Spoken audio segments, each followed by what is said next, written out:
I'm a black man living in Hungary, and when I walk into a room, people do notice, especially once I'm outside of Budapest. Small towns, villages, I'm usually one of one. And here's what fascinates me about that. Most people would assume that standing out like that would feel uncomfortable, maybe even unsafe. But that's not been my experience. I've spent months, if not years at a time, living out of the city. Friends took me to places I never would have found alone. Local festivals, family gatherings, real community spaces. I remember being at a pig festival in Page. Families gathered around, early morning, cutting, cooking. I was helping to make sausages from scratch. So most of the interaction that happened that morning and that day happened in two separate languages, and we got along just fine. Once, at a festival, a chef carved off a piece of meat and handed it to me, fresh off the grill. I reached for my pocket. I reached for money. He looked at me like I was crazy. He waved it off without even looking at it. Some young guy poured me a shot. We toast. I tried to pay again. Same thing. That moment didn't surprise me anymore because it had happened so many times before. Different towns, different people, same warmth. I've stood in backyards, in villages, surrounded by people I couldn't even communicate with and still felt completely at ease. That kind of welcome, you can't fake it.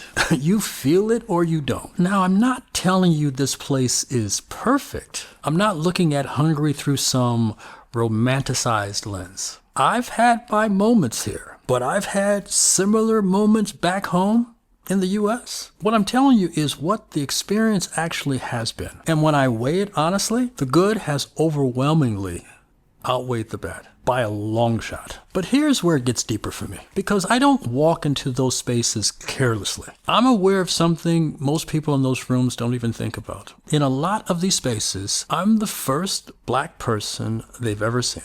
I'm the first black person they've ever met. Sometimes I'm the first American they've ever met. And that means the impression I leave isn't just about me. It shapes how they see the next person that looks like me. I'm curious, I listen, a smile returns a smile. Respect comes back, usually more than you gave. Not because I'm performing anything, but because I understand the weight of the moment. I'm not just passing through a space, I'm leaving something behind in it. And I want what I leave behind to make it easier for the next person, especially in these days. And honestly, it's one of those things that makes living here mean something to me.